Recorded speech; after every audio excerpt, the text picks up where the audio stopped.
C'est le plus grand continent de la Terre. Et c'est bon pour nous, car cela signifie qu'il y a beaucoup à voir et à découvrir, des montagnes majestueuses aux vallées profondes et bien plus encore. Entourée par les océans Arctique, Pacifique et Indien, ainsi que par la mer Rouge et d'autres mers plus petites, l'Asie a abrité littéralement tout, des civilisations anciennes à une grande variété d'animaux et de plantes. Et oui, bien sûr, parmi ceux-là, toutes sortes de choses curieuses que personne ne comprend vraiment. Voici 15 découvertes incroyables d'Asie. Numéro 15, l'armée de terre cuite, gardien de l'empereur. L'armée de terre cuite est une collection de sculptures en argile à taille réelle trouvées près du tombeau du premier empereur de Chine, Qin Shi Huang, près de la ville de Xi'an. Ce site funéraire incroyable, découvert en 1974, contient plus de 8000 guerriers, chars et chevaux à taille réelle. Ces figures ont été créées pour protéger l'empereur dans l'au-delà. Fabriquées avec une attention remarquable aux détails, chaque soldat a des traits faciaux distincts et porte une tenue militaire traditionnelle. Les figures représentent divers rôles militaires des généraux aux fantassins, archers et cavaliers. Qin Shi Huang, qui est mort subitement en 210 avant Jésus-Christ. JC, à 49 ans, a ordonné la construction de son tombeau élaboré et de son armée pour garantir sa sécurité après la mort. Il a probablement succombé à un empoisonnement lors d'un voyage. Son tombeau, scellé et rempli de trésors, était censé reproduire son empire terrestre. L'armée Plétian, placée en formation de bataille, a été enterrée dans 3 grandes fosses caudilles souterraines, couvrant plus de 25 000 mètres carrés. Je veux dire, nous sommes au centre, au cœur de ce site du patrimoine mondial incroyable. Bien qu'il soit resté caché pendant des siècles, de nombreux autres soldats et artefacts attendent encore d'être découverts. Avec les figures, les archéologues ont mis au jour des milliers d'armes en bronze, y compris des épées, des pointes de flèches et des routes de chars. Ces découvertes mettent en lumière la puissance militaire avancée de la dynastie Qin. Numéro 14, le monde féerique de la Chine ancienne, créature mythique déterrée. En 2015, une découverte extraordinaire a eu lieu dans la province du Henan, en Chine. Des archéologues ont mis au jour une fosse contenant plus de 2 douzaines de figurines en bronze de créatures mythiques, certaines aussi petites que 5 centimètres. Ces sculptures datent de 2500 ans, à l'époque des États combattants en Chine. Les figures représentent une variété de créatures fantastiques, des hiboux avec des visages humains aux fées, coléoptères et figures humanoïdes tenant des serpents. Une pièce particulièrement charmante montre une fée tenant un champignon tout en étant vêtue de robes flottantes. La découverte offre un aperçu de la riche imagination de la culture chinoise ancienne. Les artefacts suggèrent un lien profond avec la mythologie et la religion populaire durant la période des États combattants. Cependant, les circonstances de leur enterrement ajoutent un élément étrange. Beaucoup des figurines ont été délibérément endommagées avant d'être placées dans la fosse, et certaines brûlées ou brisées. Cet acte de destruction est considéré comme faisant partie d'un rituel destiné à libérer les esprits des figures, leur permettant de passer dans l'au-delà. Les statues brisées, par conséquent, ont pu être considérées comme des récipients de pouvoir spirituel à leur époque. Numéro 13, forêt vivante ancienne, un monde caché en bas. En 2016, une équipe de spéléologues explorant des gouffres dans la province du Guangxi, en Chine, a fait une découverte sans pareille. Profondément sous la surface, ils ont trouvé une forêt ancienne prospérant dans l'obscurité totale, depuis plus de 2800 ans. Cet écosystème incroyable, vivant en isolement, n'avait pas été touché par l'influence humaine pendant des millénaires. La forêt est située dans 3 énormes gouffres remplis d'eau près du comté de Fangshan, reliés par un réseau souterrain de grottes. Ces gouffres sont inaccessibles aux personnes, seules des caméras distantes étant capables de capturer des images de la vie de la forêt. Les images montraient d'énormes formations de calcaire, entourées d'une végétation dense. Les arbres de ce monde caché poussent envers la faible lumière, filtrant à travers les lucarnes au-dessus. Ces rayons fournissent suffisamment de lumière pour que les arbres anciens prospèrent dans l'obscurité en dessous. Le sol de la grotte est recouvert d'une végétation luxuriante, y compris des bégonias, des fougères et de la mousse. En raison de l'isolement extrême, les plantes et les organismes de cette forêt sont probablement inconnus de la science moderne. L'écosystème ici a évolué séparément pendant des milliers d'années, offrant des aperçus uniques sur la survie et l'adaptation dans des conditions extrêmes. Un scientifique impliqué dans le projet a noté qu'il pourrait y avoir des espèces inconnues dans les grottes, augmentant encore l'attrait mystérieux de la forêt. Comme les gouffres sont si éloignés et protégés, leurs emplacements exacts restent secrets pour éviter l'exploitation. Des équipes spécialisées travaillant à documenter la biodiversité de la forêt avant que tout accès public ne soit accordé. Pour l'instant, ce monde ancien reste caché dans l'obscurité, un endroit où la vie a continué sans changement pendant plus de 2800 ans, offrant un aperçu rare d'un écosystème intact et mystérieux. Numéro 12. Crâne étrange de type alien, une découverte étrange. En 2014, des archéologues ont fait une découverte déroutante dans un site funéraire près de Gyeongju, la capitale de l'ancien royaume Silla de Corée. Ils ont découvert 3 crânes inhabituels, dont un se distinguait par ses proportions de type alien. Les 2 autres crânes présentaient des signes clairs de déformation crânienne artificielle, une pratique où la tête d'un nourrisson est compressée à l'aide de matériaux rigides pour allonger le crâne. Cette pratique était courante dans de nombreuses cultures anciennes et aboutissait souvent à des crânes longs de 45 cm. Cependant, le 3e crâne était entièrement différent, mesurant 33 cm de long, mais seulement 13 cm de large. Cette proportion, 25% plus longue que ce que la liaison de tête peut produire, n'avait jamais été vue auparavant. Les anthropologues étaient perplexes face à la forme inhabituelle du crâne, qui ne montrait aucune preuve de modification délibérée. La dimension suggérait la possibilité d'une nouvelle espèce humaine, ou même d'une ascendance hybride, mais des tests ADN approfondis n'ont pas donné de résultats concluants. Les restes n'ont fourni aucun indice supplémentaire sur les origines ou le passé de la personne. Cette étrange découverte remet en question notre compréhension de la morphologie humaine ancienne et soulève des questions sur la diversité des populations humaines primitives. Bien que la cause exacte de la forme bizarre du crâne reste un mystère, cela demeure une découverte significative qui continue d'intriguer les chercheurs et d'alimenter les discussions sur l'évolution humaine. Numéro 11. Mystérieux Maijishan, message caché dans la pierre. Le complexe de temples bouddhistes de Maijishan dans la province du Gansu, en Chine, est un site archéologique époustouflant qui fascine les chercheurs depuis des siècles. Taillé dans les falaises, ce vaste complexe a été construit il y a plus de 1500 ans pendant les dynasties Wei du Nord et Sui. Il contient 194 grottes remplies de plus de 7200 statues bouddhistes colorées et de bas-reliefs, ainsi que des fresques couvrant plus de 10 000 mètres carrés. Cette vaste collection d'art représente l'un des plus grands et des mieux préservés exemples du patrimoine bouddhiste en Chine. Pourtant, au-delà de l'échelle impressionnante et de la beauté de Maijishan, se cache un mystère plus profond. Beaucoup des statues, poses et gestes de la main sont censés contenir des symboles cachés, une forme de communication ésotérique comprise uniquement par les praticiens initiés.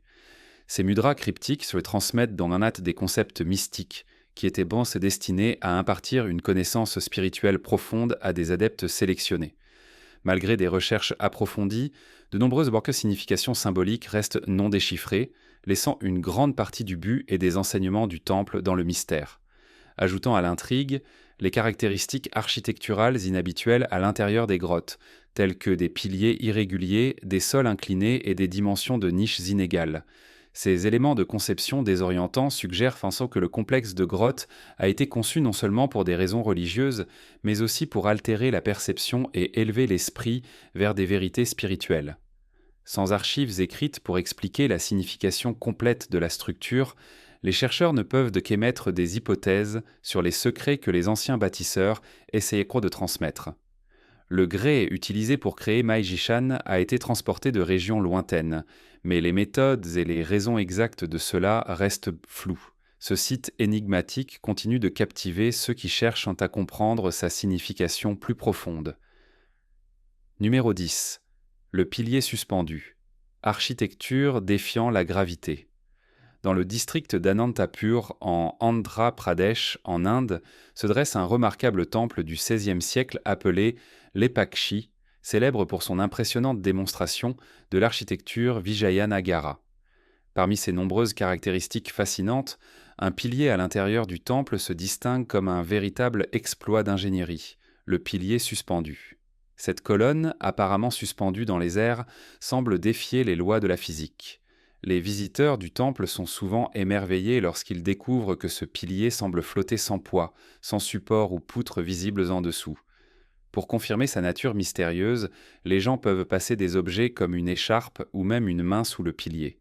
Le résultat est toujours le même. Un espace de plusieurs centimètres reste, prouvant qu'il n'est soutenu par rien en dessous.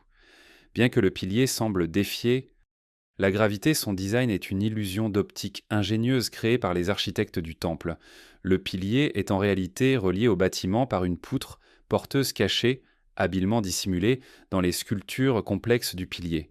Malgré ce secret, l'habileté requise pour réaliser cette illusion sans technologie moderne reste impressionnante. Pendant plus de 400 ans, le pilier suspendu a captivé l'imagination de tous ceux qui le visitent. Même si le mystère de sa construction a été percé, il conserve une aura d'émerveillement. Le design astucieux de ce pilier est un témoignage de l'ingénierie avancée et de la maîtrise architecturale des anciens bâtisseurs indiens, capables de créer quelque chose qui semble impossible, même selon les normes d'aujourd'hui. Numéro 9. Une fosse pleine de têtes, sacrifice rituel et brutalité. Sur le site archéologique de la ville ancienne de Shimao, dans la province du Shanxi, en Chine, une découverte troublante a été faite. Un corps décapité en position agenouillée, daté de plus de 3600 ans à l'époque de la dynastie Shang. Le squelette, positionné avec les mains liées derrière le dos, semblait faire partie d'un sacrifice rituel. À proximité, les archéologues ont trouvé une pile glaçante de plus de 80 têtes humaines tranchées, suggérant que ce n'était pas un incident isolé, mais partie d'une pratique rituelle troublante. La façon dont le corps était disposé indique que l'individu était probablement une victime de décapitation et avait été soigneusement positionné pour une inhumation cérémonielle.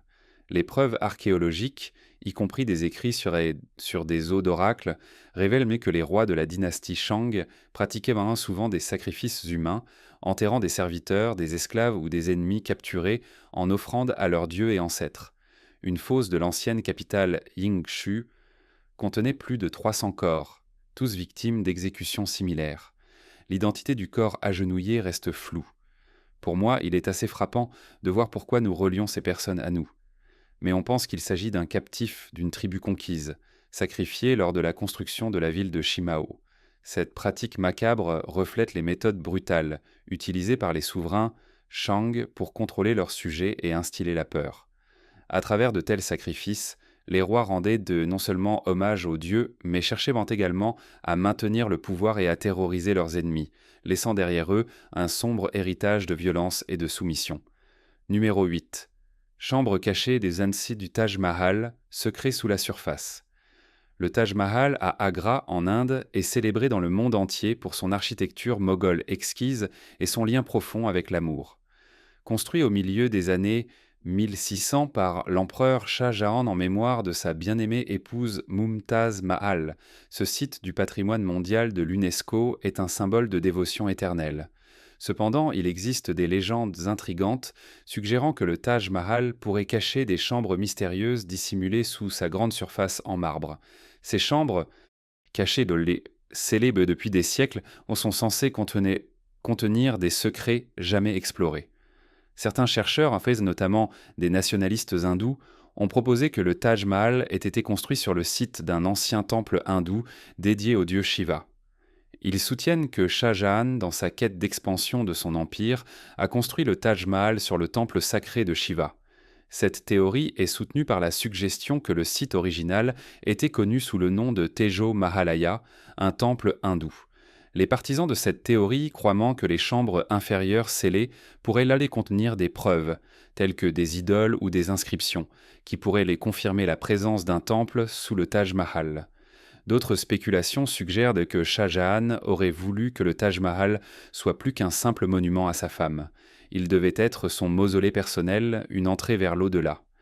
Des écrits historiques de l'époque indiquent que les mausolées moghols avaient souvent des niveaux inférieurs pour abriter les tombes de nobles. Certains récits décrivent le Taj Mahal comme ayant plusieurs étages, avec des chambres inférieures. Mais aujourd'hui, seuls les cénotaphes du niveau principal sont visibles. En 2015, le service archéologique de l'Inde a utilisé un radar à pénétration de sol pour scanner les chambres scellées sous le Taj Mahal, et les résultats ont confirmé la présence d'un espace vide ou d'un vide. Cependant, en raison de préoccupations concernant la préservation de l'intégrité du monument, les autorités ont interdit tout forage ou exploration directe de ces chambres. En conséquence, le véritable but et le contenu de ces espaces cachés restent inconnus, nous laissant nous demander quels secrets, y compris d'éventuels artefacts hindous, pourraient encore attendre d'être découverts. Maintenant, il est temps de parler d'un sujet doux. Alors, qu'est-ce que c'est ? Personne ne le sait. Et c'est ça le plaisir. Cette statue étrange et très détaillée a été récemment déterrée en Asie. Auparavant, elle était cachée sous des tas et des tas de terre, enfouie sous la terre, loin des yeux humains. Mais de récents mouvements tectoniques ont provoqué des fissures et des effondrements, révélant enfin cette statue longtemps perdue et cachée au monde. L'art qui s'y trouve est remarquable, montrant un véritable talent. Pourquoi ils ont construit cela est malheureusement perdu dans le temps, mais qui se soucie de sa beauté ? Malgré tout, cette découverte en Asie a effrayé tous les scientifiques, car ne pas avoir toutes les informations peut être terrifiant. Mais comme je le dis, qui se soucie de sa beauté, faites-nous savoir vos réflexions dans la section des commentaires ci-dessous en utilisant le hashtag sujet doux. Numéro 7. Les os de bébé d'Ashkelon, la découverte glaçante. Ashkelon, un ancien port sur la côte méditerranéenne sud d'Israël, a longtemps été un site archéologique clé, offrant des aperçus sur diverses cultures des âges du bronze et du fer. Les fouilles sur le site ont révélé des artefacts s'étendant sur des milliers d'années depuis la période néolithique. Mais l'une des découvertes les plus troublantes est survenue en 1987, lorsque l'archéologue Lawrence Steiger a mis au jour une trouvaille inquiétante sous un bain romain, un égout rempli d'os de bébés humains. Ce que Steiger a découvert était une scène macabre. Plus de 100 squelettes de nourrissons, certains âgés de seulement quelques mois, ont été trouvés obstruant les tuyaux d'égout sous le bain. Une analyse médico-légale a confirmé que les bébés étaient morts peu après leur naissance. Les os datant du IIIe ou IVe siècle de notre ère, pendant la période romaine tardive, suggèrent qu'il ne s'agissait pas d'un événement naturel. Contrairement aux décès d'enfants typiques, où les bébés peuvent être abandonnés ou exposés, ces restes montrent des signes de traitement violents. Les crânes étaient fracturés et les membres semblaient avoir été arrachés, indiquant un mal intentionnel. Les archéologues pensent que le bain pouvait avoir été utilisé comme bordel, les mères se débarrassant des bébés non désirés dans l'égout comme forme d'infanticide. Dans certaines sociétés anciennes, les nourrissons n'étaient pas toujours considérés comme pleinement humains, et l'infanticide était utilisé comme méthode de contrôle de la population. Étant donné l'emplacement sous le bain, le site offrait un moyen efficace de cacher les corps à la vue du public. Ce chapitre sombre de l'histoire d'Ashkelon met en lumière les pratiques brutales de l'époque, révélant jusqu'où certains iraient pour dissimuler leurs actions, même si cela signifiait la mort d'enfants innocents. Numéro 6. Mohenjo-Daro, la civilisation disparue. Mohenjo-Daro, l'une des villes les plus sophistiquées de l'âge du bronze ancien, témoigne de l'ingéniosité de la civilisation de la vallée de l'Indus, qui prospérait dans l'actuel Pakistan et l'Inde. À son apogée, vers 2500 avant notre ère, la ville abritait plus de 35 000 personnes, surpassant de nombreuses anciennes villes d'Égypte et de Mésopotamie. Pourtant, en 1800 avant notre ère, ce centre urbain vibrant a été abandonné, ses secrets cachés pendant des millénaires. La redécouverte de la ville est survenue dans les années 1920, et depuis lors, les fouilles ont révélé des détails remarquables sur son urbanisme et sa culture. Cependant, les circonstances entourant la chute soudaine de la ville restent enveloppées de mystères. Le nom de Mohenjo-Daro, qui se traduit par monticule des morts, reflète de manière frappante son état étrange. Des squelettes humains éparpillés se trouvent à travers les ruines, certains étendus dans les rues comme figés dans le temps. Qu'est-ce qui a causé une telle mort et destruction généralisée ? Une théorie évoque des inondations catastrophiques qui ont dévasté la ville, contaminant peut-être l'approvisionnement en eau et déclenchant une épidémie mortelle. Des preuves suggèrent que des évacuations massives ont été tentées, mais beaucoup n'ont pas pu s'échapper à temps. D'autres théories proposent que la ville ait été envahie par des tribus indo-aryennes lors de leur migration vers la vallée de l'Indus. Les restes squelettiques montrent des signes de traumatisme violents, tels que des blessures par force contondante au crâne, et une analyse chimique a révélé des traces de soufre et d'autres éléments suggérant l'utilisation possible d'armes incendiaires. Mohenjo-Daro a-t-elle été détruite par le feu et la guerre chimique ? Bien que des catastrophes environnementales aient probablement joué un rôle dans sa chute, les preuves de violence pointent vers une conquête brutale. La véritable identité des envahisseurs reste inconnue, mais le surnom sinistre de la ville, le monticule des morts, sert de rappel macabre de la dévastation infligée à une civilisation autrefois prospère. Numéro 5. Les tablettes des Anunnaki, influence extraterrestre dans l'histoire ancienne. L'une des théories les plus provocatrices sur l'histoire humaine est l'hypothèse des astronautes anciens, qui suggère que des êtres extraterrestres ont visité la Terre dans l'Antiquité, transmettant des connaissances avancées et influençant l'émergence des premières civilisations. Les partisans de cette théorie pointent vers des structures emblématiques comme les pyramides égyptiennes comme preuve de telles rencontres d'un autre monde. Parmi les éléments les plus convaincants de cette théorie se trouve un ensemble de tablettes cunéiformes anciennes découvertes en Irak, datant de plus de 6000 ans. Ces tablettes racontent l'histoire des Anunnaki, une race d'êtres supérieurs qui seraient venus sur Terre à la recherche d'or. Selon les traductions de ces textes sumériens, les Anunnaki ont génétiquement modifié les premiers humains pour les faire travailler comme ouvriers, spécifiquement dans les mines d'or. Les tablettes laissent même entendre que les Anunnaki se sont mélangés avec leur création humaine, donnant naissance à des demi-dieux tels que les Néphilim mentionnés dans divers écrits religieux. Ces êtres ont apporté avec eux des technologies et des connaissances avancées, que certains croient avoir été cruciales dans l'essor de la civilisation mésopotamienne. Bien que les érudits traditionnels considèrent généralement les Anunnaki comme des figures mythologiques représentant des forces naturelles ou des dieux dans la culture sumérienne ancienne, les partisans de la théorie des astronautes anciens soutiennent que ces textes décrivent une implication extraterrestre réelle dans l'histoire humaine. Ils soulignent les connaissances mathématiques et astronomiques avancées possédées par les Sumériens comme preuve que cette expertise n'aurait pas pu être développée indépendamment, mais plutôt enseignée par les Anunnaki. Que l'on adhère ou non à l'idée de visiteurs extraterrestres anciens, les tablettes des Anunnaki restent autant un aperçu fascinant du désir de l'humanité de comprendre ses origines et ses connexions cosmiques potentielles. Ces histoires anciennes continuent d'alimenter l'imagination, offrant une possibilité alléchante d'un lien entre nos ancêtres lointains et les étoiles au-dessus. Numéro 4. Les momies de feu. Un adieu flamboyant. Dans les montagnes escarpées du nord des Philippines, les tribus Ibaloi et Kalanguya pratiquèrent une forme de momification aussi ardente que macabre. Contrairement aux Égyptiens, qui embaumaient leurs morts, ces tribus préservaient leurs défunts en les exposant à une chaleur intense. Le processus consistait à soumettre le corps à une cuisson lente pendant des mois, laissant derrière les remarquables momies de feu des grottes funéraires de Kabayan. Lorsqu'un membre de la tribu était proche de la mort, on lui donnait de grandes quantités de sel, probablement toxique, pour déshydrater son corps de l'intérieur.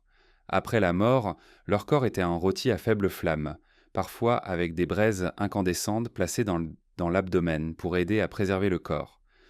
Une fois le corps complètement séché et durci en momie, il était arrangé en position fœtale, enveloppé de cordes et placé dans de petits cercueils en bois en forme de fruit local, le komansi. Ces momies étaient ensuite cachées profondément dans des grottes hautes dans les montagnes, dissimulées des étrangers. La pratique a persisté jusqu'à l'arrivée des colonisateurs espagnols dans les années 1500, qui ont introduit des coutumes d'enterrement catholiques. Les grottes où ces momies étaient stockées ont finalement été oubliées jusqu'à ce que des collecteurs de bois les découvrent des siècles plus tard. Aujourd'hui, plus de 300 momies de feu ont été récupérées des grottes, certaines datant de 1500 ans, portant encore les tatouages complexes qui marquaient leur peau avant d'être cuites dans leur forme préservée. Ces momies d'Ostie nous donnent un aperçu glaçant d'une méthode de mort et de préservation sans pareille. Numéro 3. Le bol d'or, un trésor perdu à cause de la guerre. En 1958, une fouille sur les ruines d'une ancienne forteresse de l'âge du fer dans le nord-ouest de l'Iran a conduit à une découverte inattendue, un bol en or écrasé sous des couches de décombres. Le site, connu sous le nom de Irbaz, était situé près de l'actuel Paranchar, et le bol était censé avoir appartenu à la cour royale d'Urartu, un puissant royaume qui a prospéré autour du lac de Van en Arménie. Datant d'environ 800 avant notre ère, ce bol en or massif, pesant près d'1 kilogramme, était décoré de scènes complexes de guerriers, de chars et de créatures mythiques. Sa beauté et sa valeur en font un artefact significatif, mais sa découverte est venue avec une sombre histoire. Le bol a été trouvé brisé et brûlé à la suite d'une attaque violente contre Irbaz. Les chercheurs pensent que pense que pendant l'invasion des Urartéens, 3 soldats ont tenté de voler le bol dans le trésor, espérant s'échapper avec le précieux trésor au milieu du chaos de la guerre. Cependant, leur fuite a été contrariée alors que la ville tombait, et ils ont été piégés par la destruction incendiaire qui a consumé Irbadz. Les morceaux brisés du bol ont été retrouvés près de leurs mains tendues, indiquant qu'ils étaient en train de piller lorsqu'ils ont rencontré leur fin. Cette découverte met en lumière les dangers de la cupidité et les conséquences brutales de la guerre. Le bol d'or, désormais symbole à la fois de l'opulence des anciens royaumes et du coût élevé du désir humain, sert de rappel frappant du prix de l'ambition en temps de conflit. Numéro 2. Homo floresiensis, les hobbits humains. Imaginez découvrir une espèce d'humain ne mesurant pas plus d'1 mètre, avec de petits crânes et des caractéristiques différentes de tout ancêtre humain connu. En 2003, cette découverte a été faite sur l'île indonésienne de Flores, où des archéologues ont mis au jour les restes d'une mystérieuse espèce humanoïde, plus tard nommée Homo floresiensis. Ces individus, souvent appelés hobbits en raison de leur petite taille, ont vécu jusqu'à 50 000 ans. Leur découverte a contraint les scientifiques à repenser tout ce qu'ils savaient sur l'évolution humaine. Les restes d'Homo floresiensis ont été trouvés dans la grotte de Langboa et leur petite taille, ainsi que leurs caractéristiques crâniennes primitives, ont initialement suscité des débats. Certains ont soutenu qu'ils n'étaient ensemble que des humains modernes présentant un trouble de développement, mais une analyse plus approfondie a confirmé qu'ils étaient en effet une espèce distincte. Malgré leur petit cerveau, environ 1/3 de la taille des humains modernes, ils étaient incapables de créer des outils, d'utiliser le feu et de survivre dans un environnement insulaire pendant des milliers d'années. Les outils qu'ils ont laissés derrière suggèrent un niveau d'intelligence et de développement culturel qui défie les attentes compte tenu de la taille de leur cerveau. Comment une espèce aussi minuscule a-t-elle pu prospérer dans un monde peuplé de hominidés plus grands et plus avancés ? La découverte d'Homo floresiensis remet en question les idées conventionnelles sur la taille du cerveau, l'intelligence et la nature de l'évolution humaine, suggérant que nos ancêtres ont pu être beaucoup plus diversifiés que nous ne l'avons jamais imaginé. Numéro 1. Le démon sur une tablette d'argile, exorcisme ancien. En 2020, des archéologues ont dévoilé une découverte fascinante de l'ancien empire assyrien, une tablette d'argile vieille de 2700 ans détaillant un rituel d'exorcisme. Découverte dans le nord de l'Irak, la tablette offre un aperçu rare du système de croyance assyrien et de leur compréhension des démons. La tablette représente un démon nommé Zu, une créature terrifiante avec le corps d'un homme, les ailes d'un oiseau et une langue en forme de serpent. Cet artefact ancien est plus qu'une simple représentation d'un esprit maléfique. C'est un enregistrement d'une tentative rituelle de chasser le démon. La tablette de Zu a été trouvée dans un sanctuaire de grotte assyrienne, faisant partie d'un complexe temple plus vaste dédié à des dieux comme Asher et Ninurta. Les Assyriens croyaient que des démons comme Zu pouvaient posséder des humains, causant des maux tels que des crises et des comportements erratiques. Ces afflictions n'étaient pas considérées comme des maladies physiques, mais comme des signes d'influence démoniaque. Le texte sur la tablette contient une incantation destinée à expulser le démon, invoquant le pouvoir des dieux Anu, Antu et Shamash pour libérer la personne de la présence nuisible de Zeus. Cette découverte offre un aperçu des pratiques religieuses et médicales de l'époque, montrant comment les cultures anciennes faisaient face aux forces invisibles qu'elles croyaient contrôler leur monde. Le rituel d'exorcisme sur la tablette d'argile reflète la profonde connexion entre spiritualité et guérison dans l'ancienne Mésopotamie, illustrant leur croyance que le royaume spirituel était directement lié au bien-être physique. Quelle est, selon vous, la chose la plus fascinante à propos de l'Asie ? Faites-le nous savoir dans les commentaires ci-dessous. À la prochaine fois.